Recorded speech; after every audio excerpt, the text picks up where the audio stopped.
वहाँ पर ही हमने देखा है कि जो पाकिस्तान की T20 टीम थी उसमें बाबर और मोहम्मद रिजवान ओपनिंग करते आ रहे थे, साइम अयूब है और भी यंगस्टर आपने शामिल किए, तो कप्तान से भी ऑब्वियसली आपकी इस हवाले से डिस्कशन होगी, क्या उनके नंबर तब्दील होंगे इसी कम्बिनेशन के साथ हम जाएंगे या हम नए जो प्लेयर्स हैं उनको ऊपर खिलाने के लिए सोच रहे हैं? क्योंकि बहुत ज़्यादा मोहम्मद हफीज़ भी बात कर रहे थे कि हम एग्रेसिव क्रिकेट ही खेलेंगे।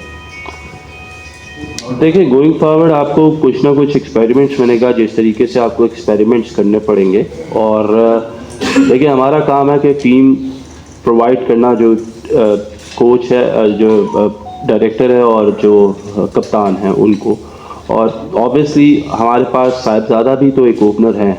तो देखिए, गोइंग फॉरवर्ड ये देखना पड़ेगा कि वो टीम की किस कॉम्बिनेशन के साथ लेके चलते हैं और वो किस को प्रेफर करते हैं। दुनिया में अगर आप देखें तो इतनी मिसालें ऐसी हैं कि जो ओपनर्स हैं वो अपनी डोमेस्टिक में है उसमें तो ओपन करते हैं, but when going into the international team when they pick their best players, तो वो लोग 5, 6, 7 पे भी खेलते हैं, 4 पे भी खेलते हैं, 3 पे भी खेलते हैं। तो this is what the criteria is कि नाउ के ज़रूरी नहीं है कि अगर हम डोमेस्टिक में परफॉर्मेंस दे रहे हैं परफॉर्मर्स की, और अगर आप निकाल लें ओवरऑल डोमेस्टिक सीजन तो मोस्टली सारे आपको परफॉर्मर्स ओपनर ही नज़र आते हैं।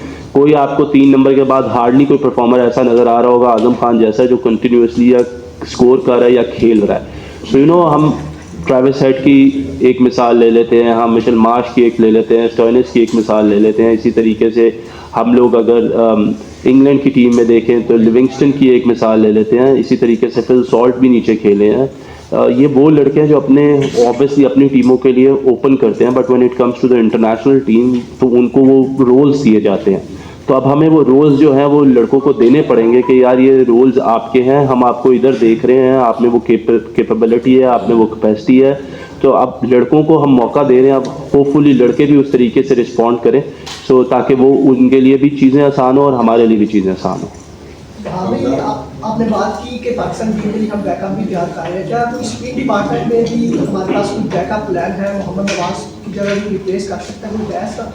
देखिए, बिल्कुल नवाज़ को हम लोग असेस करें, नवाज़ से हम लोग बात भी करेंगे, अभी उससे बात नहीं हुई, लेकिन देखिए हमें तैयार करना पड़ेगा बैकअप। नवाज़ भी काफ़ी देर से पाकिस्तान टीम का हिस्सा रहे हैं। अनफॉर्चुनेट था कि कुछ लोग जो है वो क्रिकेट छोड़ गए हैं और पिछले 4 सालों में किसी और को उस तरीके से मौका नहीं मिला कि वो आके उसको ये प्लेटफॉर्म मिला हो। तो we are already looking into it, but going forward आप हमेशा जब जाते हैं तो यू नीड एक्सपीरियंस बड़े टूर्नामेंट्स में। So we want Nawaz to perform, he has the capability.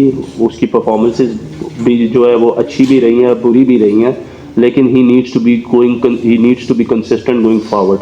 तो ये मैसेज पे हम उससे जब मेरी बात होगी तो मैं उसको कन्वे भी करूँगा, and I think he is a wonderful player और वो इन चीज़ों को समझेगा भी।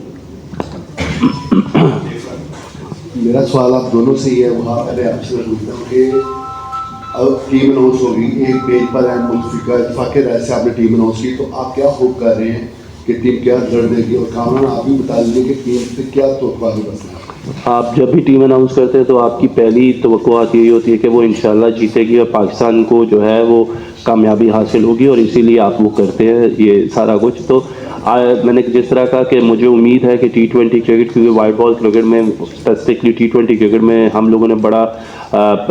लोगों ने मैचेस जीते हैं, सीरीज़ जीती है, हम लोगों ने बड़ी अच्छी अच्छी टीमों को हराया। सो होपफुली इस सीरीज़ में भी जाते हुए, क्योंकि ऑब्वियसली कंडीशंस जो है वो अदर वे अराउंड है, लेकिन that is not an excuse, but going forward हमें वहाँ पे भी जीतना चाहिए। If you want to be a good team, if you want to be a consistent team, then you have to win everywhere in the world wherever you play.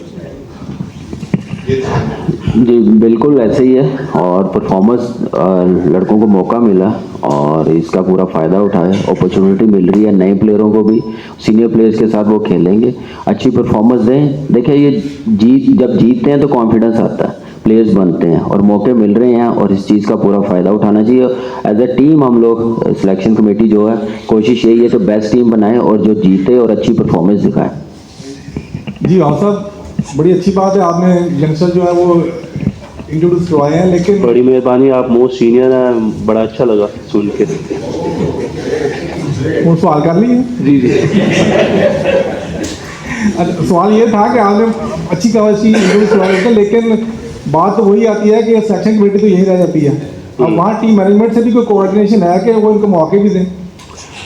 तो ये कि senior अगर जाहिर सी बात है किसी सीनियर को drop करेंगे तो उसकी जगह क्या है, उससे भी कोई आपको कोऑर्डिनेशन है सीनियर प्लेयर से?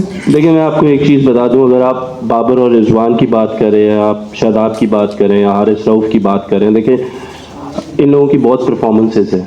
हम मानते हैं कि शायद ये पिछला जो वर्ल्ड कप रहा है वो या एशिया कप रहा है उस तरीके से परफॉर्म नहीं कर सके, लेकिन उसका मतलब ये नहीं है कि अगर हम नए लड़कों को खिलाएंगे तो हम अपने पुराने लड़कों को भूल जाएंगे। आई थिंक जो उनकी परफॉर्मेंसेस रही हैं थ्रू आउट पिछले 3-4 साल में वो पूरी दुनिया उसको मानती है और हमें भी उस चीज़ को एक्सेप्ट करना चाहिए।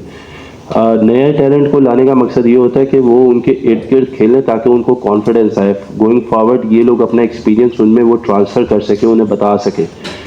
अगर कोई भी प्लेयर अगर इस सीरीज़ में, क्योंकि जो हमारी कोऑर्डिनेशन है, अगर कोई भी प्लेयर ओपन करता है इस सीरीज़ में, अगर वो बाबर नहीं है, वो रिजवान नहीं है जस्ट इन केस, और वो आके अच्छी परफॉर्मेंसेस देता है तो ज़रूरी नहीं है कि वो he will grab that place. हमने देखे अक्सर क्या होता है पाकिस्तान में, ये होता है कि जब आप एक प्लेयर इतना कंसिस्टेंट परफॉर्म कर रहा होता है और वो किसी बीमारी की वजह से या फिटनेस की वजह से वो वाहिद मैच नहीं खेल पाता और उसकी जगह कोई और नहीं आता और वो स्कोर करता है तो हम उसको प्रेफर करते हैं।